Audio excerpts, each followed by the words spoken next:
Good morning, everybody, and thanks for coming, those who are already in and those who are about to come in. It is 10 in the morning and we'll start. What happened? Yes, nothing, sir. I'm just seeing the time count. 8 minutes. All right. Yes.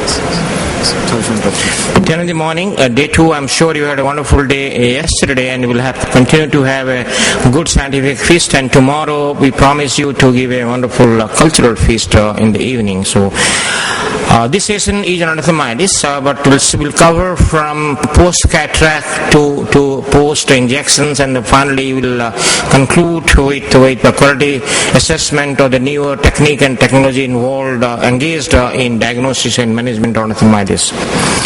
They are my speakers.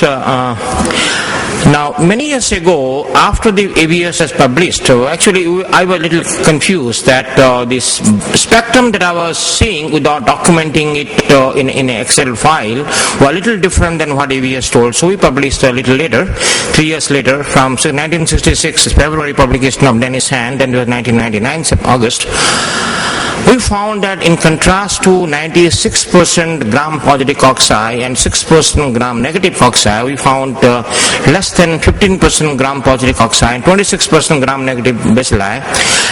And by design, EVS did not include any fungi, but we found that 17% were the fungi and the rest were divided between actinomyces, mycosis, and gram-positive bacilli like Propionibacterium, Bacillus, etc.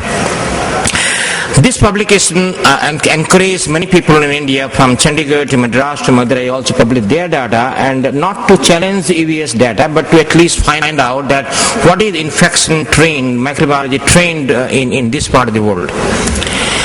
Two other things happened after that in 2005 we also published the risk factors of poor vision, and we say that patient having a 20/60 or 6/18 vision is if the present vision is light perception, and they will have a poor vision also if there is a membrane on the ultrasonography in the anastomosis eyes. This was co-authored by many people, but one of the important authors, Derek, who was a summer student with us during that time and is also here.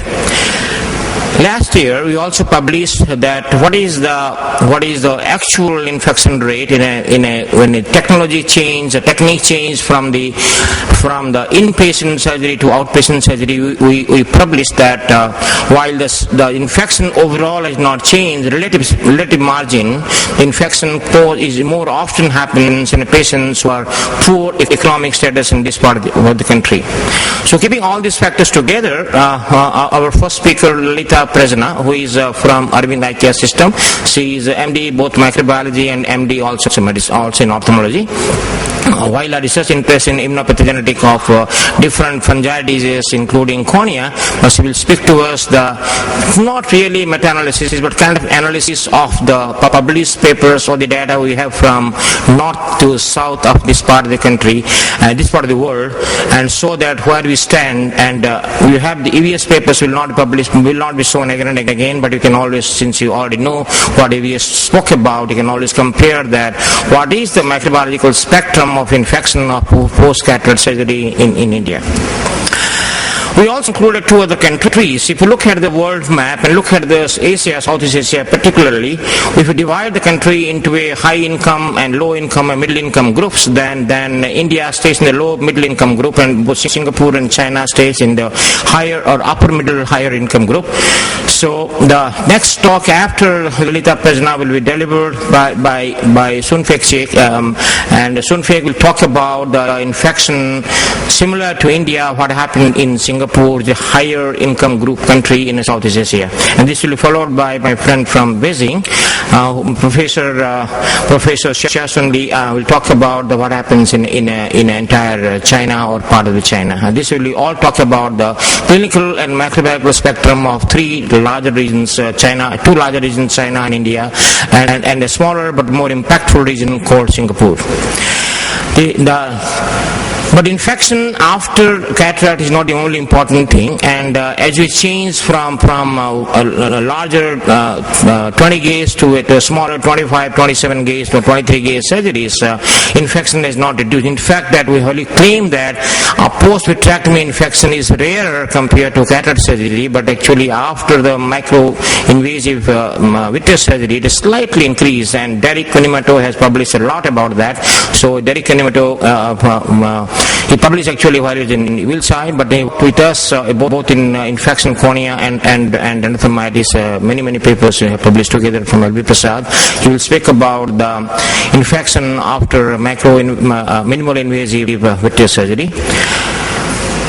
We'll all agree that intraorbital injection, whether it be to diabetic macular edema or any kind of macular edema or AMD, is a dead thing now.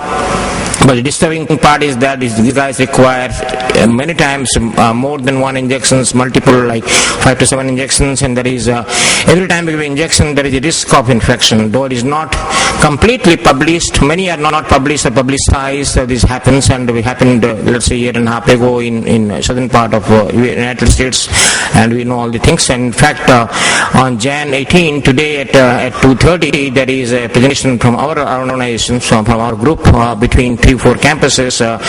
Kopal Mittal is talking about it, that incidence in L.V. Prasad after the end. She shows that 1 in 1100 of 2000 injections is a possibility of infection if you are not careful.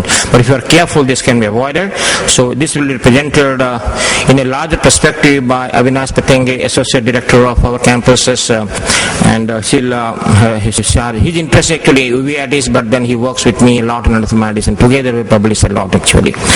And then finally we will talk about the microbiology. Microbiology is not necessarily a Kobe Bayer or a Vitek or a API, but things have changed a lot. From simple microscopy and culture to actually do a micro techniques of PCR or real-time PCR, and Savitri has actually worked on a system which is available. If you go to the exhibition hall 4.2 in the other side, then you can actually see this company. We have no financial interest in this, but she was instrumental in designing a quicker method of diagnosis of some of the common infections of the cornea or the vitreous. And she will talk about the application of molecular microbiology management. She is a Savitri Director of Lab Services of L.V. Prasad in all campuses, and while our major interest is in acanthamoeba keratitis and microsporidia, but she will speak today on the application of molecular microbiology techniques in endophthalmitis. And finally, the last words will come from we can see a lot of women here, women power called Sunfixi. Thank you very much, and enjoy yourself, and we'll reserve the questions to the last moment if in case we'll have certainly enough time. I will request my speaker to stay within 7.5 minutes, so that at 30 seconds you can save every time to have at least one or more than one questions. Thank you.